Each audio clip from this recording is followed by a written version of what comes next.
Assalamualaikum warahmatullahi wabarakatuh.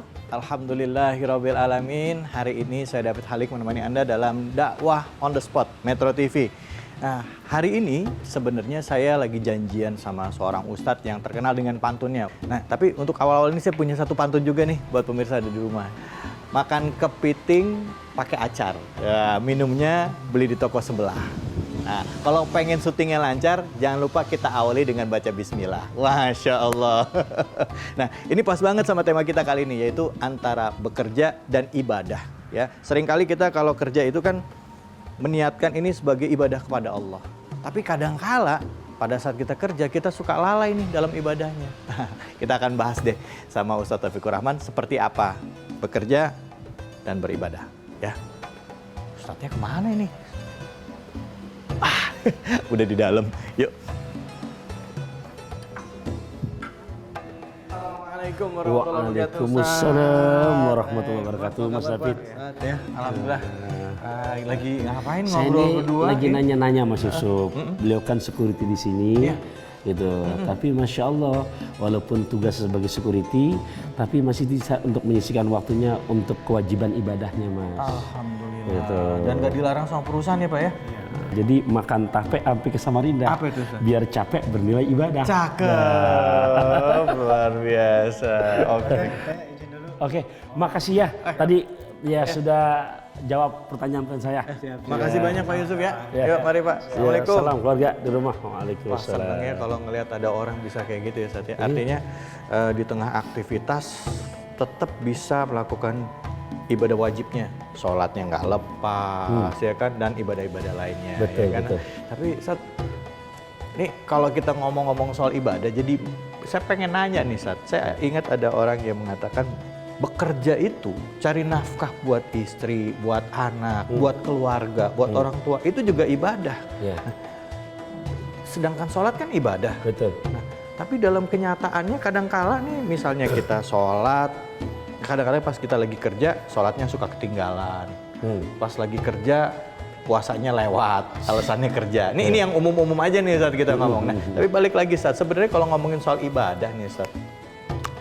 Ibadah di dalam Islam itu apa aja sih? Ya. Jadi secara skup terbesarnya Mas David, jadi disebutkan oleh para ulama ada yang mahdo, ada yang goiru mahdo. Maksudnya apa Ustaz? Ya artinya ada yang murni, ada yang sifatnya non murni atau luas umum. Oke. Nah yang mahdo itu yang murni. Nah itu yang seperti apa? Yang semuanya sudah kerangkum dalam rukun Islam yang 5. Itu yang prinsipil tuh. Itu yang prinsipil, Ya. yang ada di dalam rukun Islam. Betul. Sholat, syahadat, betul, baca syahadat, puasa, zakat. haji jika mampu, zakat. Itu yang biasanya yang ikut murni atau bahasa agama mahdo. Nah, yang goiru mahdo, yang ini yang kalau misalkan memang kita tidak salah niatnya, kesemuanya dari kita melek mata sampai kita pulas lagi nilainya ibadah. Kalau sholat kan harus berwudu. Iya. Ini walaupun sekiranya kita tidak berwudu, tetap kalau misalkan kita tidak salah niatnya ibadah nilainya. Bahkan yang gue rumah doh, Mas David, ini motivasi buat kita semua, terutama buat saya bicara, dosa kita kan banyak banget nih. Ya, iya. Masya Allah. Ya Rabbi, Iya. aduh malu Ustaz kalau ngomongin dosa. Tapi subhanallah, bicara kerjaan ibadah, sampai Nabi menjamin, inna minadz-dzunub, ini pakai jamak di sini. Sesungguhnya dari dosa-dosa kita, seorang suami, ya, yang dimana dosa-dosa suami itu tidak bisa gugur dengan dia sholat, dengan dia puasa, dengan dia haji, dengan dia umroh, dan dosa-dosanya bisa terhapus, bisa gugur. Al-humumu fi talabil ma'isyah, ketika dia keluar rumah untuk mencari nafkah demi membahagiakan istri dan anak-anaknya. Itu hadis tuh. Masya Allah, sampai Sayyid Ahmad Al-Hashimi dalam kitab Mukhtar Ahadits Nabawiyah mengutip bahasa Nabi demikian. Luar biasa ya. Makanya kalau udah begini saya udah ada capek-capek sedikit udah doanya udah Allahumma paksain wa malas-malas tinggalin. Bener. Allahumma paksain. Ya maksudnya karena dosa kita banyak banget. bener. Nah, mudah-mudahan dengan begini Allah gugurkan dosa-dosa kita. Jadi kadang-kala nih buat kita nih yang suka, maaf ya Ustaz ya, ada orang suka bilang begini, udahlah saya mah nggak usah kerja lah, di rumah aja, sholat aja, zikir aja, ini padahal kan maksudnya dengan omongan Ustadz bisa diambil ungkapan juga bahwa tadi dari Ghairil Maghduh tadi ya, bahwa ibadah itu nggak cuma sekedar yang hebatnya hablum minallah saja. Betul. Tapi yang kewajiban kita hablum minannas, entah seperti menafkahi, berbuat baik, beramal soleh, itu juga bahkan tadi pahalanya bisa menggugurkan dosa-dosa kita yang tidak bisa dihapus oleh puasa ibadah wajib tadi gitu. Itu dia nilainya. Ya, tidak bisa gugur dengan sholat enggak, dengan haji enggak, dengan puasa enggak, tapi gugur, luntur dengan sebab kita berusaha membahagiakan istri dan anak-anak kita. Tapi juga bukan berarti yang wajibnya ditinggalin kan? Oh jelas itu. Kan tadi ntar aja deh. Iya. Nah sekarang kalau kita mau jalanin ibadah yang maghduh tadi, yang wajib, betul. Kadangkala sebagai seorang Islam pun kita belum begitu bisa memahami yang wajib. Kita cuman hanya bisa menjalankan, tapi esensinya kurang, Ustaz. Misalnya ya sholat, tapi maksiat jalan. Yeah. Nah kayak gitu gimana, Ustaz? Artinya jangankan kita mau masuk yang ke Ghairil Maghduh, yang maghduh aja nih, Ustaz. Kita belum makanya gitu. Jauh-jauh hari Nabi nyebutin tuh utlubul ilma walau bisin, atau bahasa yang lain tolabul ilmi minal mahdi ilal lahdi. Ini garantinya kata Nabi. Makanya kamu di samping juga ibadah Ghairil Maghduh kamu laksanakan, belajar bukan hanya formal saja. Dari mulai kita, kalau bahasa orang Jakarta mah, dari mulai brojol sampai masuk liang lahat, nggak ada kata berhenti. Biar kata, maaf nih Ustaz, biar kata udah jadi ustadz gitu Ustaz ya. Oh, ingat bahasa Imam Ali, ngeri nih. Orang yang mengatakan aku adalah orang alim, itulah orang bodoh. Astagfirullahaladzim. Ayo udah. Udah Ustaz, kita duduk dulu ya, ngeri ya. Kita jangan ngerasa ujub dengan keilmuan kita ya Ustaz ya. Kita bahas lebih dalam lagi Ustaz. Siap. Duduk di mana nih? Situ aja deh. Ya Ustaz, ya Ustaz. Yang paling Allah sukai itu pekerjaan seseorang dengan tangannya sendiri. Maksudnya dengan ikhtiarnya, dengan cara yang halal, wal bai'ul mabrur, dan jual beli yang ridho biridho.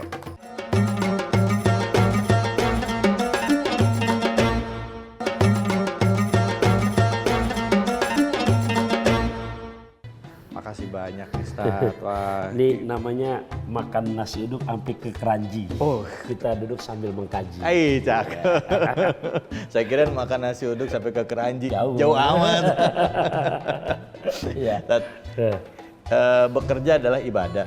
Pertanyaan saya simpel, Ustaz. Pekerjaan yang seperti apa yang dibilang ibadah? Maaf, soalnya banyak teman-teman saya nih, Ustaz ya.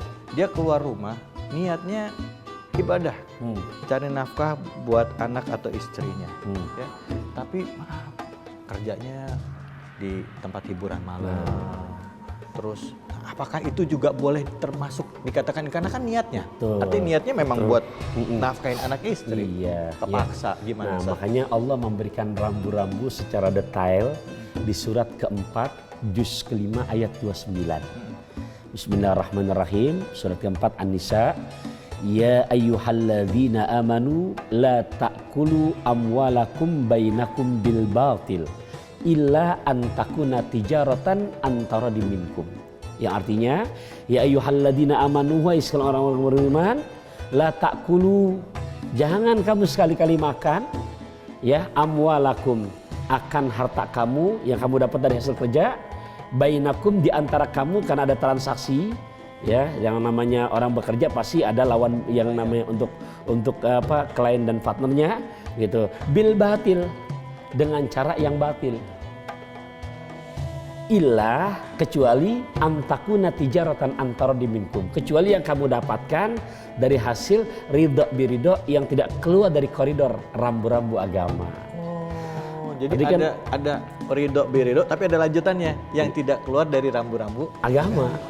Gitu. Jadi bukan berarti semuanya jadi ibadah. Biar ditopang lebih kuat lagi, ada hadis. Ya, di situ Said Sabik dalam kitab fikih sunnahnya menempatkan hadis ini yang pertama nih, perihal tentang bekerja adalah ibadah. Ada sahabat nanya, ya Rasul, ayul kasbi ahabu ilallah, ya Rasul, usaha apa sih, kerja apa sih yang paling Allah resep? Gitu. Nabi jawab, amalu rajuli biadi wal bai'ul mabrur. Kata Nabi, yang paling Allah sukai itu pekerjaan seseorang dengan tangannya sendiri. Maksudnya dengan ikhtiarnya, dengan cara yang halal, wal bai'ul mabrur, dan jual beli yang ridho biridho. Itu. Jadi di situ kenapa disebut ridho biridho? Karena ketika keluar dari koridor yang namanya riba, yang namanya rentenir itu diharamkan. Gitu. Jadi tidak semuanya itu halal, tidak harus jadi ibadah. Yang betul-betul upaya dia sendiri dengan tangannya, dengan ikhtiarnya, ya dia bersungguh-sungguh itu, dan juga dengan cara yang halal, bai'ul mabrur, jual beli yang halal. Nah, halal di sini untuk keseluruhan, begitu Mas. Jadi semuanya itu tidak bertentangan dengan hukum dan ketentuan yang ada di dalam Al-Quran dan Sunnahnya Rasulullah, hadis-hadis yang ada. Iya. Oke. Nah sekarang kalau misalnya kita kerja halal, Ya. tapi kadangkala pekerjaan tersebut membuat kita terpaksa menomorduakan ibadah wajib. Misalnya Ustadz, contoh kalau saya lagi, nih nggak tahu ya, mungkin saya bisa jadi salah. Saya suka lihat nih kalau lagi umroh di Masjidil Haram kan, kita lagi sholat, ada askar yang jagain. Kitanya sholat, askarnya nggak sholat. Kok saya tahu? Berarti ngintip dong ya lagi sholat. Soalnya pada saat askarnya ngejagain, nah itu kan kewajiban dia menjaga orang yang ada di situ supaya melakukan tidak bertentangan dengan ketentuan yang ada di sana. Nah itu bagaimana hukumnya? Ya. Nah, ketika kita bersuuzon dengan, maksudnya gini loh, kok dia nggak sholat sih gitu kan? Padahal di tanah suci loh. Nah ini hati-hati loh. Inilah peluang untuk kita jadi berbuat dosa. Padahal, iyalah, gitu kan? Peluang jadi kita berbuat dosa itu hati-hati loh. Makanya yang Nabi sebutkan di saat lagi Ali bin Abi Thalib, Ali Zainal Abidin, cucunya Rasulullah sedang di Mekah, ada muridnya datang. Lantas di situ muridnya, guru hebat ya, yang umroh banyak, yang haji banyak. Beliau malah nangis. Guru kenapa nggak bahagia, kok malah nangis? Ya kata beliau, karena hanya hampir rata-rata yang Allah perlihatkan di hadapanku berkepala binatang. Nah hati-hati loh ya. Nah ketika dalam kondisi demikian, ya kita anggap mungkin tidak sholat, tapi bila jadi ini nilainya lebih mulia daripada Allah. Kenapa? Beliau atau mereka sholat tetap, cuman memang menyelamatkan orang yang sedang sholat kan perlu diatur itu ketertibannya. Nah inilah yang bahasa Nabi, sebaik-baik manusia anfa'uhum linnas, yang menghasilkan manfaat buat saudaranya yang lain. Nah kalau misalnya kita terapkan di kehidupan kita nih, di sekitar kita, polisi, ya kan, terus juga mungkin perawat, artinya kita nggak bisa kita tinggalin saat. Betul. Ya. Nah selama kita komitmen untuk tetap menjalankan, ya, sementara untuk membela kepada kemaslahatan yang lebih baik, yang lebih banyak, itu tidak dosa, diperbolehkan. Jadi kesimpulannya begitu, Ustaz. Jadi selama itu punya kemaslahatan yang lebih banyak, diperbolehkan. Tapi sholatnya jangan ditinggalin kan, artinya. Betul. Kan. Delay sedikit boleh, tapi tapi sekarang gimana nih, Ustaz?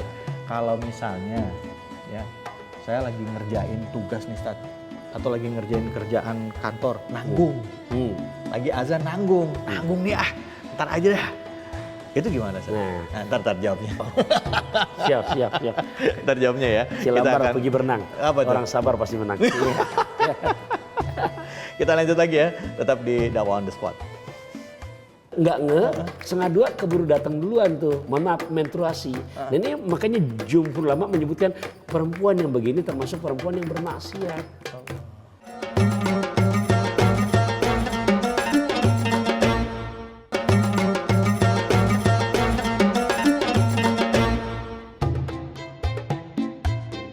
Ya, kita kembali lagi di Dakwah on the Spot. Ustadz bicara ibadah. Tadi saya sempat nanya sama Ustadz, kalau saya sengaja Ustadz, udah azan nih, ada azan, udah denger azan, saya sengaja duluin pekerjaan. Ya, saya lagi ngetik gitu atau lagi browsing, nanggung Ustadz. Ntar aja dulu saya selesaiin kerjaan saya, ntar saya sholat gitu. Kan sering banget tuh kayak gitu tuh Ustadz. Atau lagi ngobrol sama teman, ngobrol aja dulu lah, ntar kan masih ada jam, misalnya sholat zuhur, masih ada 1:30, 1:30, ini kan gitu. Iya. Itu gimana satu komentar? Ini yang termasuk jadi kita tergelincir menjadi berbuat dosa. Iya, makanya Allah singgung, fawailul lil musalli. Celakalah buat orang yang sholat. Yang gimana? Dua kriteria, yang pertama yang sahun. Dia itu lalai. Kalau ini lagi emang santai. Inilah saking mahalnya, makanya kata Imam Syafi'i, sekiranya Quran diturunin nggak 114 surat, satu surat cukup udah. Apa? Wal asri. Karena mahal. Sampai Allah bersumpah demi waktu. Termasuk juga perempuan-perempuan yang mereka memang masih normal, aktif. Terkumandang adzan zuhur jam 12. Dia asik-asik saja, bukan lagi tugas nih. Lagi leha-leha. Oh iya, misalnya kopi-kopi cantik gitu ya. Atau mungkin lagi ngobrol di grup WhatsApp-nya gitu kan. Iya, gitu. Nah ternyata nggak setengah 2 keburu datang duluan tuh. Mohon maaf, menstruasi. Dan ini makanya jumhur ulama menyebutkan perempuan yang begini termasuk perempuan yang bermaksiat. Nah, makanya sampai-sampai Nabi memesankan banget iktanim khomsan qabla khomsin. Pegang yang 5 sebelum datang yang 5. Di antaranya farogoka qabla sugika, waktu senggang kamu sebelum datang waktu sibuk kamu. Ustaz, jadi intinya nih Ustaz, kalau kita kembali lagi, mana yang lebih utama Ustaz? Bekerja atau ibadah? Dua-duanya harus seiring sejalan. Sesuai kita minta dalam doa pada Allah, Rabbana atina fid dunya wa fil akhirati hasanah wa qina adzabannar. Saya contohkan sebuah kisah. Umar bin Khattab ketika jadi Amirul Mukminin ngelihat anak muda jam 3 sudah di masjid. Salut beliau. Dia tanya Marbot, "Ini siapa? Kenapa?" Amirul Mukminin, "Hebat, cakep, udah muda tapi rajin ibadah." Gitu kan?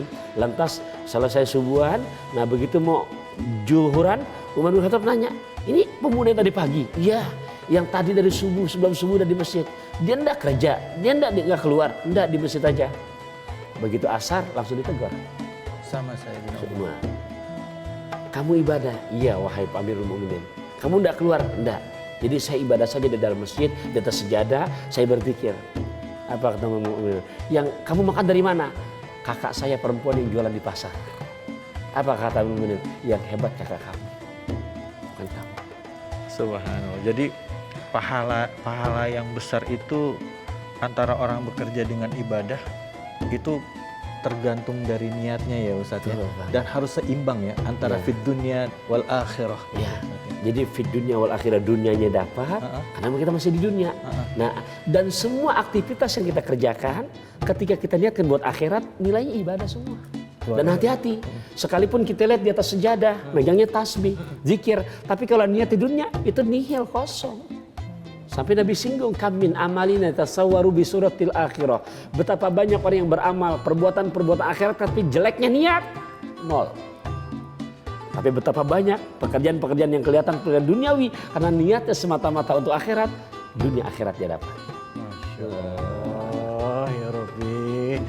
Apa nih Ustaz yang bisa bikin kita jadi semangat nih Ustaz untuk bekerja, mencari nafkah, sehingga pekerjaan yang kita kerjakan menjadi ladang amal dan ibadah kita? Pertama, ya buat yang sudah berumah tangga, ingat loh, istri kita dinikahin tidak minta banyak.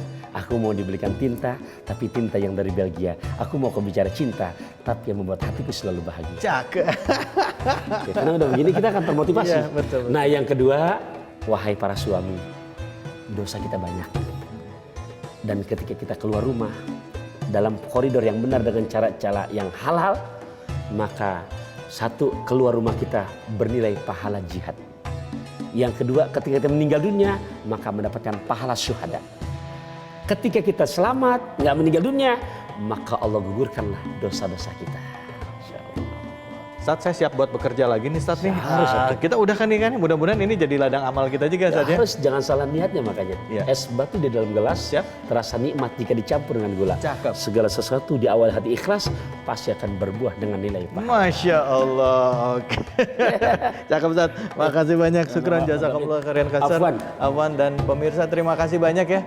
Kita udah ngobrol-ngobrol banyak dengan Ustaz Taufikur Rahman, Ustadz pantun kita yang tadi kita udah dapat ilmunya bahwa dengan bekerja, kalau kita niatkan karena Allah, kita mencari nafkah untuk keluarga, istri, anak, ya, dan keluarga kita dengan cara yang benar, tidak bertentangan dengan hukum dan aturan yang ada dalam Islam, insya Allah Allah akan berikan pahala berlipat dan juga akan diampuni dosa-dosa kita. Ya. Saya David Halik undur diri. Wabillahi taufiq wal hidayah. Assalamualaikum warahmatullahi wabarakatuh. Waalaikumsalam warahmatullahi wabarakatuh.